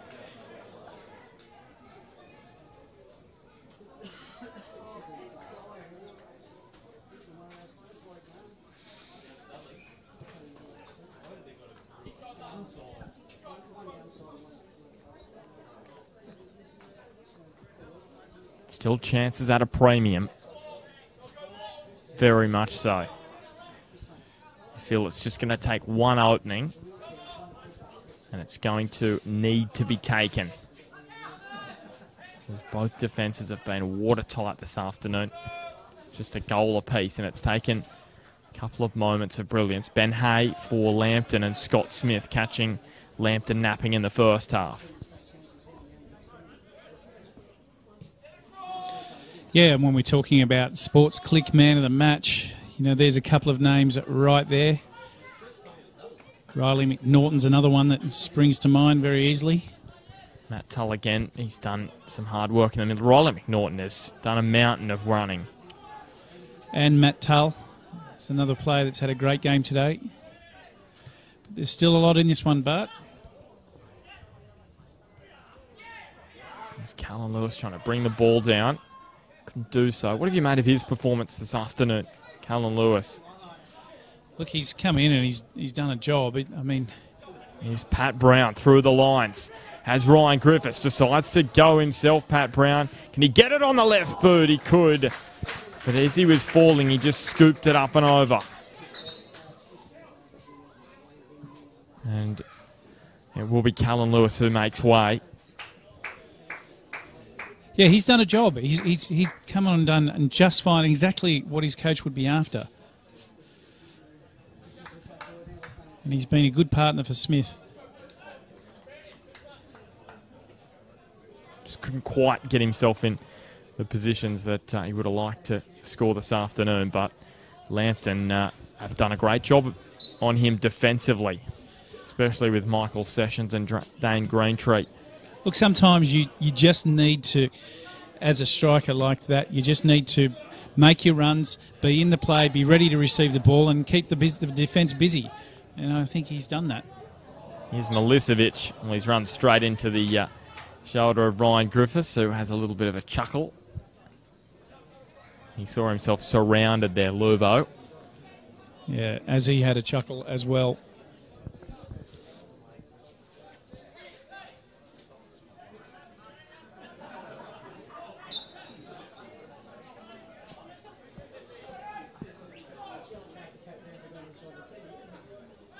So Lubo now, well, he's going to go into the book here. He's been wasting time at various periods throughout this second half, and finally he's gone into the book for a yellow card. I'm not quite sure why, because it's level, CT. There's Pat Brown, as this time clips Milicevic. I'm not sure surprising at 1-1 at home to be doing that? Yeah, a little bit for me. I think, if it was 3-1 or 2-1, might be a different story. Sakamoto takes out Verity. Took out his legs from under him there. It's not like his team are battling at the moment. They're right in this to their eyeballs, and it's a little bit surprising. But anyway, that's where it's at. Swancott will look to progress this one down the park. Final 10 minutes now. Here's Griffiths with the nod on, and Milicevic blocking the run of Pat Brown. To be honest, CT, I know it's been an intense match, but to some degree it's been a frustrating one to watch just because lack of opportunities. Both sides cancelling each other out. Well, that's it. And the tackling and the marking has been that tight, and the tackling that strong. It hasn't allowed, if they're playing a weaker side, either of these teams, they have more possession, push the ball around a lot more. And to be honest, by this stage of the game, I would have thought there'd be a lot more possession, but they just have kept going and kept going, so the turnover's been pretty high. Sakamoto just slipping over. Milicevic. Now McNaughton. Tull. Scott Smith, can he bring it under his control? He couldn't. And Bren Hamill took his legs out from under him. Here is a very, very promising position to have a free kick for Charlestown. We've spoken about this range before. This range is far enough out to hit with some power over the wall and get it to drop. The other alternative is you're going down alongside the wall and try and hit something low and hard. But over the top of the wall here, looks like McCoy. Well, wow. Lake Macquarie leading Adamstown 4-0. There's a score update for you. Here is Riley McNaughton straight into the rump of the wall. Salini straight into the back of Remington now. All four back for Smith. And Sakamoto was over there on the right, but the pass didn't have enough power. And Verity sends Pat Brown off. Whips it infield. Verity. And Milicevic just got the body there again. Well, that game, Adamstown and Lake Macquarie, I can tell you that Lake Macquarie are paying $2.85 for the win and Adamstown $2. So that's a solid result for Lake Macquarie. And it's still 2-1, Western leading Broadmeadow Magic. That one still with just over a quarter of an hour to go. So is there an upset brewing at Rockwell Automation Park? Well, could well be, and that one was about 15s about Western. So if you're wanting to put any money there, that's what you would have got. Ben Hay, look at this from the midfielder. And then he distributes wide to Marcus Duncan. Joel Griffiths. Now to Duncan, who can't keep his pass inside the line. More frustration for Lambton. Hay received a clap from the crowd after that piece of individual brilliance. It's not something we normally see in this league too often. Yeah, Jaffas fans were very much impressed with that.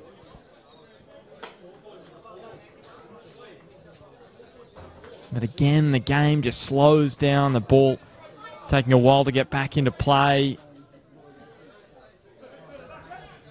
Joel Griffiths. No urgency to get play back underway from either side, really. It's a strange one, CT. Well, I think it's been a strange match, to be honest with you. It's Brent Hamill back to Ben Hay, but he was knocked down by Scott Smith. It's been a long, hot afternoon. You put yourself out there in the middle of the park and go for that length of time for the power, speed, the intensity has been at. It's not easy to go, for the full 90 at that speed. I think just grabbing a breath. Here's Hamill, up and under. Down the island with the punch. Does Luke Remington see an opportunity here? Deflected off Duncan. Now back to Duncan and to Remington. And now he can't find the target with his pass.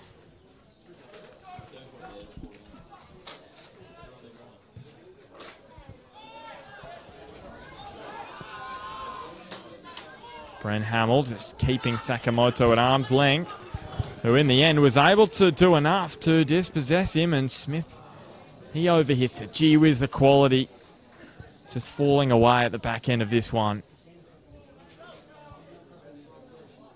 That intensity early on, I think it's taking its toll now. Both sides overhitting passes. When you're fatiguing, mentally you fatigue also, and that's where you tend to over or under hit balls into play, where at the front end of the game, you know, when you've settled in, they're the ones that you get right because you're sharp, you're mentally sharp.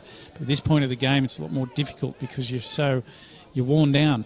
And for a match which promised so much, it's been an uninspiring end, but how often do you see it? Matches like this seem to find winners. Here's Ryan Griffiths, and a flick it back up to Remington. Now Verity on the turn.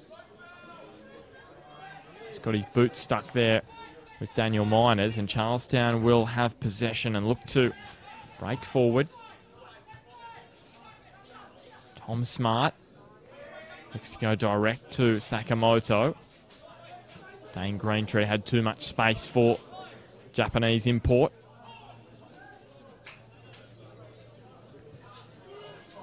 Now Verity sells his pass short on Luke Remington. Is there opportunity knocking here for Charlestown? Scott Smith. His ball in. Leaves a lot to be desired.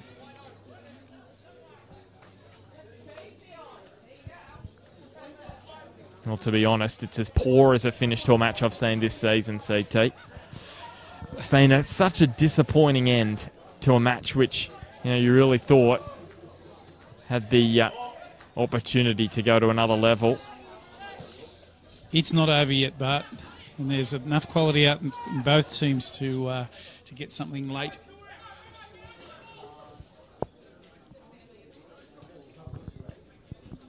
Here is Session. So there's other scores. Western with a 2-1 advantage over Broadmeadow Magic. Lakes lead Adamstown 4-0.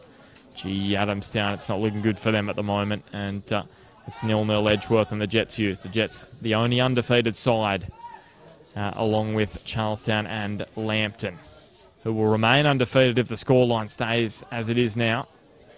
Charlestown will stay first, and Lambton will stay in, they'll move up just a second. And it will be their best start to an NPL season, Lambton. After 4 rounds, they've never been on any more than 7 points. Maybe they will be on 10 points if Pat Brown can just spy an opening. He couldn't, and McNaughton comes away with it now for Charlestown. Smith was well worked to get away from Hamill. And now Reen Ferguson scored some big goals against Lambton last year. Can he do so again in 2018? Ferguson tried to play it through for Smith. Lambton awake at the back. Griffiths. But the Harry Schnitzel player of the day, was it Reen Ferguson that got hit by a phantom down this bottom? I'd have to give it to Reen Ferguson in the 36th minute. It was one of the strangest things I've seen on a football field. If you didn't see it, go back and have a look at it. Just before half-time, I think it was, Bart. Yeah, he did. He got hit by the Lyle car ghost. Have you heard those stories, CT? No, I haven't, but he did. Whatever that was, he got hit by it. So we'll see if we can get him up for a chat after the game. And now Milicevic has gone down like the proverbial pack of spuds. We've got our Sports Click man of the match to consider also. And Strickland just wants play to go on again. He's going to pay the throw for Charlestown. That's about it.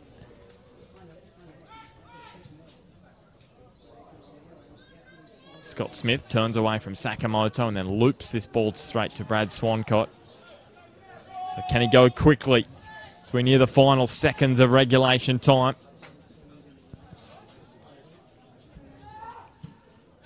But I'm leaning towards Ben Hay for the Sports Click Man of the Match.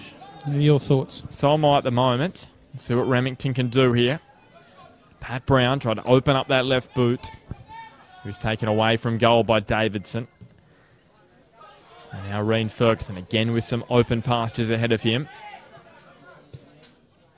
And he sees Riley McNaughton. He's another one who's right up there in man of the match calculations. He's had a great game this afternoon, although dispossessed by Verity, but he's been in everything and done a ton of work. Now Davidson, more frustration from those on the bench and around Lyle Carr Oval.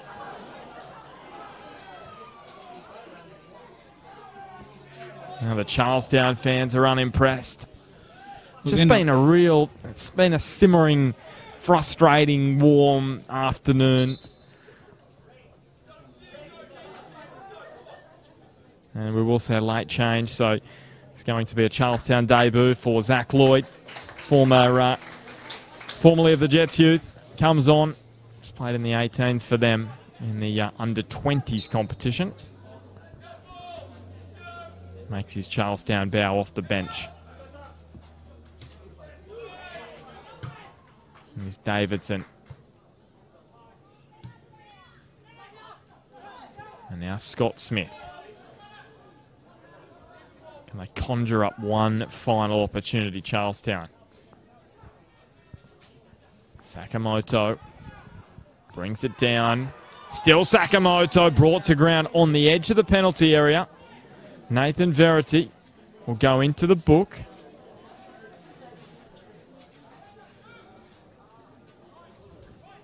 And just a murmur all of a sudden around Lyle Carr Oval. Lubo Milicevic pushing forward into the middle of the box. McNaughton will be looking for his tall timber.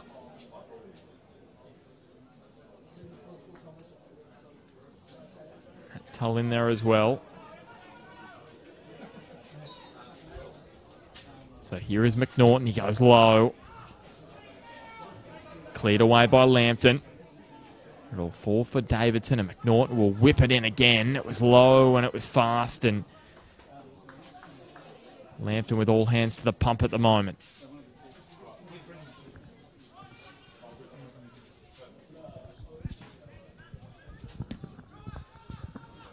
Salini brings it under his control. Now McNaughton.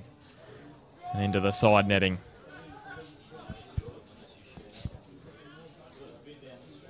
So just seconds left in this round 4 Bar TV match of the round in the NPL Northern New South Wales. Strickland has a check of his watch. Up goes Salini. Now Daniel Miners. He overhits the ball over the top. And a draw here, if it finishes that way, both teams will be thinking, they could have got it come away with the points here. But all in all, it's probably a fair result. Yep, I'd agree with you. Fair result, a point each this afternoon. And now Brent Hamill, I think he heard the whistle, but just frustrated. Tried to blaze one, and he struck his mate Matt Tull. Here's Lubo Milicevic now, just taking a bit more time out of it.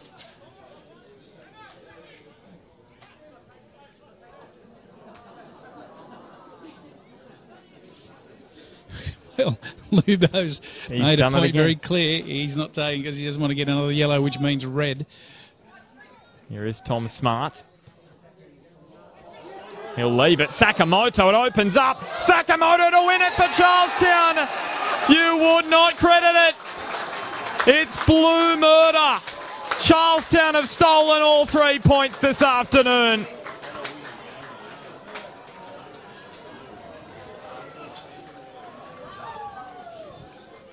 And what a finish, Bart. Sakamoto has had to go left, then he's turned back right, picked his spot, past Swancott, and made absolutely no mistake. It just came out of the blue. What did we say? A bit of a scrappy contest, and there seems to always be a winner. And now all of a sudden it's Lambton who are going to have to find something. Can they find something? Remington, straight to Danny Island. Unbelievable. A lapse in concentration, and it's going to cost the Jaffas this afternoon.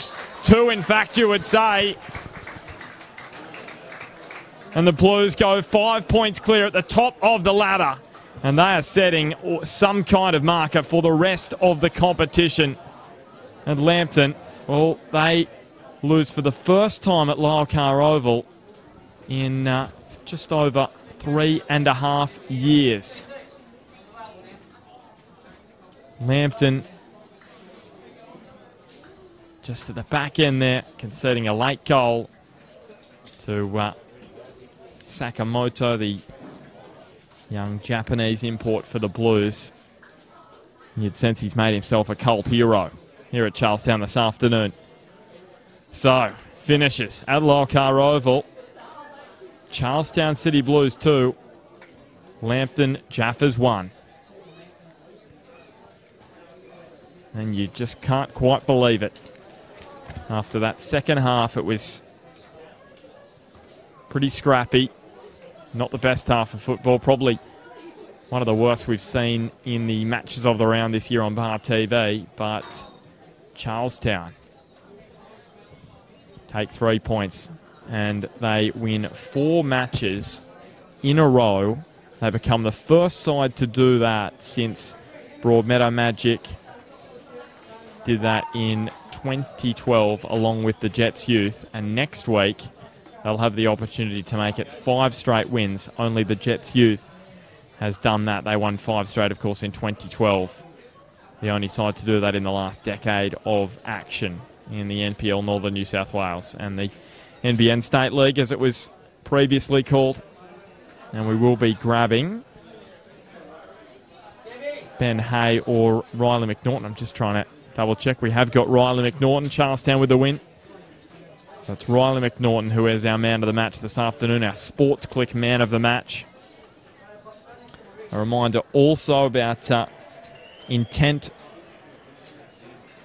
Recruitment, who's come on board this year thanks to David Franze. You can check him out for professional careers in construction, engineering and mining. So visit Intent Recruitment. So just checking those scores at the other grounds this afternoon. The last score we got from the match at Adamstown was Lake Macquarie leading by 4-0. So I think it's fairly confident that that will be a sure 3 points going the way of Lake Macquarie. Western and Broadmeadow Magic, will find out the score there. And currently it is the 89th minute. Broadmeadow Magic with a free kick, and Western leading it by 2-1. CT, we could commentate this off the stream here. So it's a free kick for Broadmeadow Magic. Looks as though Sonata will take it. Can he find the top? Oh, geez, almost found the top corner, but Kane Runge was there to make the save. So it's 2-1. Western leading Broadmeadow Magic. Adamstown and Lake Macquarie at the moment. It is that's full time. 4-0 that one finished. Wow. And Edgeworth and the Jets Youth. Hang on a second. I'll just try and get this score up. While you're doing that, 0-0. 0-0. I'm pretty certain that one's finished. Yes, it was 0-0. Yes. So we've got Joel Grinnell here from Sports Click. He's going to be doing the man of the match. Man of the match is Riley McNaughton, and he'll be joining us in a moment. About 10 seconds. I just wanted to go down and do the team song because you can't miss them, can you? No, you can't. When they heard the boys starting to clap, and they had to quickly get down there, and here he comes, and I think he's out of puff as well. No more running for you, Riles. Mate, solid performance today, mate. Well done. Man of the match. Yeah, mate, there was plenty of boys out there that deserved it more than me. Absolutely cactus. It's all good, mate. Well, I think you stood out today, mate, so well done. Happy days. I think you sit about 5 or 6 points clear now, so it's a nice little buffer. So 4 rounds in, 4 wins. I think the closest team might be on 7 points, so we've opened up a nice little gap. Yeah, it's good. It's good to knock off the old teammates, get one up on the boys. But no, it was a massive game for us and for them as well, and for us to come out on top is massive. Perfect, mate. Well, congratulations. You'll be coming to see me, no doubt, to pinch something off me. Well, good. Well done, mate. We've got Reen Ferguson here. Reen, you could have also been, as as just mentioned, one of those players that got man of the match also. But and there's a few of you in your team, but tough battle today. Oh, very tough battle. Jaffas, quality side. Got plenty of boys that put up big fights, so yeah, we're just happy to come away with a win. Yeah, I bet you are. And what we've got you here for is a Harry Schnitzel Play of the Day. Now, for those who've missed it, Bart and I have absolutely no idea what happened over on that bottom corner after the ball went out for a corner. Yep. It was like you were hit by a sniper. What happened? Well, yeah, I got a few mates sitting in the back corner there, and I saw them throwing a fishing line, and I think one might have snagged me and, yeah, caught me off guard, and I think I was caught. You just tripped over. Cinco, is that what I say? Yeah. You just tripped over your own feet, didn't you? I did a little jump. It was a bit of fun, yeah. Yeah, okay. Well, anyway, you get the Harry Schnitzel Player of the Day. Thanks to And Harry. congratulations on a massive win this afternoon. Well deserved. In the end, we thought it was going to be a draw, and then you come away with something right at the death. So good result and great start to the season. No, we'll take it for sure. Thanks, Harry. Thanks, Smart TV. Cheers. Thank you. Yeah, well done, Rain. All right, so that wraps it up for this afternoon. I just have no words to explain what we saw. Hang on, let me get my headphones off. But I literally have no words to explain this afternoon. The second half, to be honest, it was scrappy, it was messy. I don't want to watch 45 minutes. I don't want to watch that 45 minutes again, but gee, Charlestown, didn't they steal the 3 points well? It was one of the best highway robberies of 3 points I think I've seen. You know, you think maybe, you know, you're calling it scrappy to look at. What it is, we've got two midfielders in particular, that coming up against each other, going to give each other no space. And when you've got no space and you've got no room to play the football, you're going to have a lot of turnover. There were some big hits throughout the game, as we said. There's going to be some sore bodies tonight, that's for sure. But what it did do is just cancel themselves out. And, you know, in the end, picking up a late goal like that, I saw Tancheski jump off the bench. He was absolutely elated, you know, with that goal, as he should be. And what a finish to beat Swancott. So, look, all in all, you know, Charlestown will be absolutely ecstatic with that start to the season. Yep, 4 wins. 4 wins. They're the first side to win 4 straight matches to start the season since Magic and the Jets Youth did it in 2012. That is impressive, and they'll get a chance to make it 5 next week. They've got a big clash next week against Broadmeadow Magic. Huge match. That'll be next Sunday afternoon. But that wraps it up this afternoon from Lyle Car Oval. CT, thanks for joining me. It's been a pleasure to have you with me again. Yeah, without Smudge has been here, but I think he's back from annual leave next week. Well, let's hope he is. Yeah, he needs to earn his keep. All right, that wraps it up from Lyle Car this afternoon. Thanks so much for your company. We'll catch you on Thursday for the NPL show at 7 p.m.